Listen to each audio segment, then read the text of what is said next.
Você está ouvindo Vox Populi Social. Agora a gente faz a segunda parte. Nós falamos dos movimentos, daqueles que são o movimento dos atingidos de barragens. Quantas barragens, ok? Trabalhamos. A atuação de vocês no Brasil. Falar um pouco mais do movimento. Falar mais do movimento. Tá legal. Voltamos ao nosso programa. O tema de hoje são as barragens. Não podemos esquecer o fato tão drástico e sofrido, né, do nosso povo de Brumadinho ou Mariana. E queríamos dizer, existe um movimento, você faz parte desse movimento, Silas, dos atingidos de barragens. Esse movimento é grande, é todo o Rio de Janeiro, ou Minas Gerais, ou São Paulo. Que estados atinge? No Brasil tem muitas barragens? Sim, no Brasil tem muitas barragens, né, consequentemente muitos atingidos por barragens. E o MAB é um movimento nacional. Nós estamos em quase todo o território nacional, organizando, né, nos organizando como atingidos por barragens na luta pelos direitos, né, que são negados para nós. E o que você chama de atingidos pela barragem? É só o desabamento? Não, na verdade o movimento ele surge nos anos 70, né, que começou ali a caminhar o movimento dos atingidos por barragens, mais por conta dos atingidos por hidrelétrica, né? Essa coisa de atingidos pelo rompimento é um pouco mais novo, um pouco mais recente. Mas foi construída muita hidrelétrica no Brasil, né, e a população, os atingidos não eram reconhecidos, né, pelo governo, pelas empresas. E houve a necessidade, então, de se formar um movimento social, né, para as pessoas se organizarem para lutar pelos direitos, pelo reassentamento, pela indenização, né, geralmente populações rurais, na maioria das vezes, né, que eram simplesmente retiradas das suas casas, das suas terras, perdiam moradia, perdiam emprego e jogados porque não tinham documento, não tinha enfim, documento da terra, essas coisas não eram proprietários, então não eram dignos da indenização pela empresa e tinham que lutar para conquistar, né, muitas vezes um reassentamento, e que até hoje lutam muito, né, como um grande exemplo da luta dos atingidos por barragem são os atingidos de Belo Monte, né, que volta e meia aparece na televisão, a cidade de Altamira, a situação ali do reassentamento dos atingidos, né, que é muito complicada.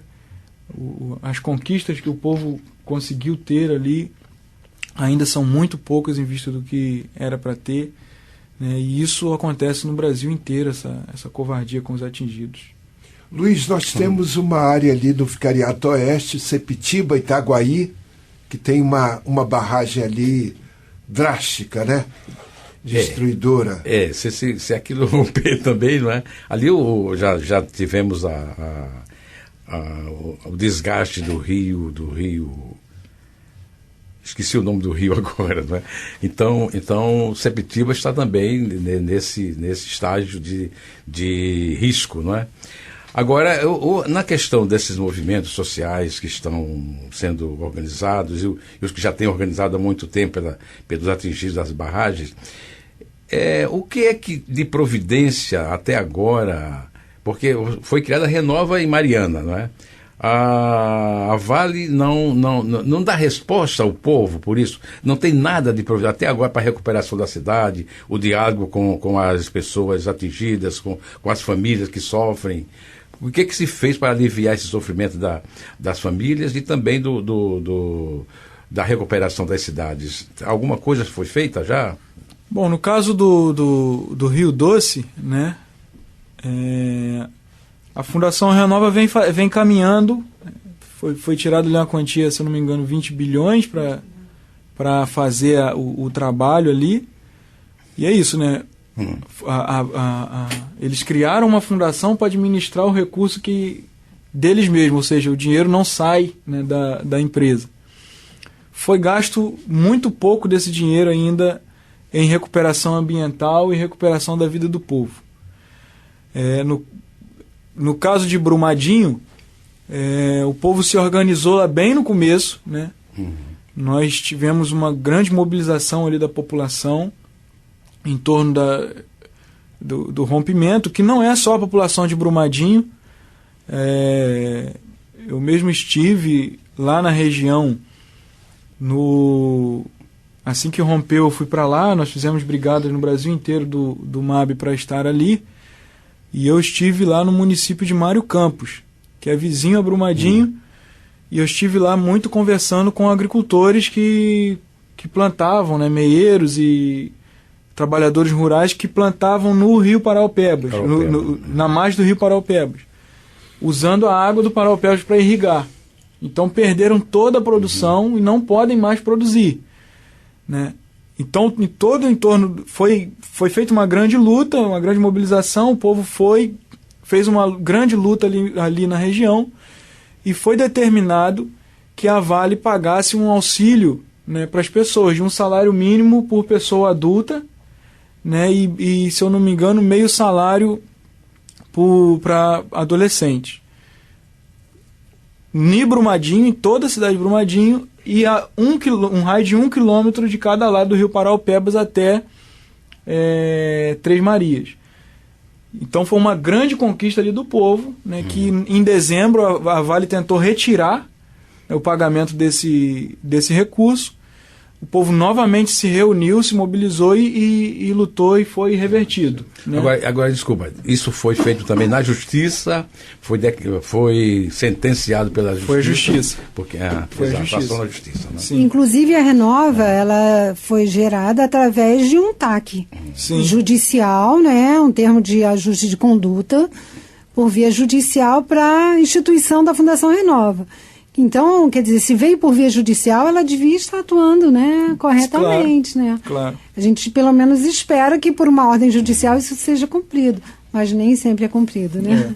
Silas, vamos falar um pouco do Rio de Janeiro. Você mora no município de Cachoeira de Macacu. Lá tem problemas de barragem. Sim, Cachoeira de Macacu, né, é um município aqui que faz parte do que a gente chama de leste metropolitano, né, que pega ali a região de Niterói, São Gonçalo, Itaboraí, Maricá. E Cachoeira de Macacu, eu sou atingido por um projeto de barragem, né? Muita gente até pergunta assim, como que você é atingido por uma barragem que ainda não foi construída? Mas é porque desde 2006 que a gente vem sofrendo com uma ameaça de uma construção de uma barragem no rio, lá onde eu moro, né? Que é o Rio Guapiaçu. E essa barragem vem atormentando a nossa vida, né? E a gente teve que fazer muita luta ali para que a barragem não fosse construída. Que essa barragem tinha a promessa de levar água para a população de Itaboraí, São Gonçalo e Maricá e Niterói, que sofre muito com problema com escassez de água.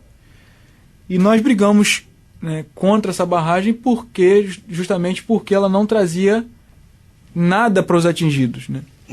Era um projeto do governo do estado que dizia, né, que tinha somente 80 famílias atingidas lá na região onde eu moro, que tem o MAB conta mais de 1.000 famílias ali. Mas justamente 80 eles contam porque são 80 que têm um título definitivo da terra, que tem um documento que prova que eles são atingidos, né? A maioria da população, lá em casa mesmo, nós moramos num assentamento que não foi finalizado, né, pelo Banco da Terra, então nós não temos um documento da terra. E foi anunciado que a gente iria perder e ia sair sem nada, né? E nós fizemos uma grande mobilização, uma grande luta, e também passamos a entender que essa barragem era uma mentira para a população, porque ela não iria garantir água para o povo. Na verdade, ela iria garantir um dono para a água. Ela iria garantir a privatização da água. Então eles queriam resolver o problema da água de Niterói. Está tirando a água do povo. Isso, mas eles não queriam resolver o problema do povo. Por quê? Porque, vejam, né, Niterói ela está cá já na ponta. Itaboraí está lá perto da captação da água que vem para Niterói. Mas mesmo assim, Itaboraí só tem 31% de abastecimento de água. E Niterói tem 100%. Então, por que o bairro, o município onde tem a população mais pobre, o município onde tem menos empregabilidade, o município onde tem menos recursos, tem menos água? É escolha política, né? E nós entendemos isso e dissemos que não. Em vez de fazer uma barragem, vamos pensar em resolver o problema do povo, o problema da falta de água do povo, né? E para isso a gente tem que recuperar a nossa região, recuperar o nosso rio, recuperar as nascentes, produzir mais água, porque uma barragem não produz água, a barragem ela mata o rio, né? Então eu sou atingido por um projeto de barragem, mas em Cachoeiras a gente tem barragem. Tem uma barragem lá da Ambev, né? Lá tem uma fábrica da Ambev, que inclusive foi colocada no risco. Ela andou uns 2 anos na lista de barragens com risco de rompimento, né? Assim que rompeu a barragem lá de Brumadinho, ela sumiu da lista, né? Mas não foi feito, pelo menos que a população lá tenha visto, não foi feito nada de manutenção de nada, mas ela não está mais na lista de risco. Mas aqui no Rio de Janeiro a gente tem alguns problemas assim, né? Tem problema de barragem, mas também tem muito conflito por conta de água, né? Veja, agora mesmo a gente tem estado muito preocupado com um problema que para a região metropolitana do Rio de Janeiro e para a cidade do Rio de Janeiro, né? Porque o Rio Paraíba do Sul está sofrendo um risco muito grande com uma montanha de escória da CSN que está para cair dentro do rio e deixar toda essa população aqui sem água, né? É uma coisa que a gente tem que ficar muito atento, assim, porque pode produzir atingido. E já é uma luta dos movimentos sociais ali de Volta Redonda, Barra Mansa, toda a área do Paraíba está vendo essas manifestações contra essas construções, porque claro que vão perder o rio, não é? Claro. Precisamos já um pequeno intervalo e voltamos já. Você está ouvindo Vox Populi Social.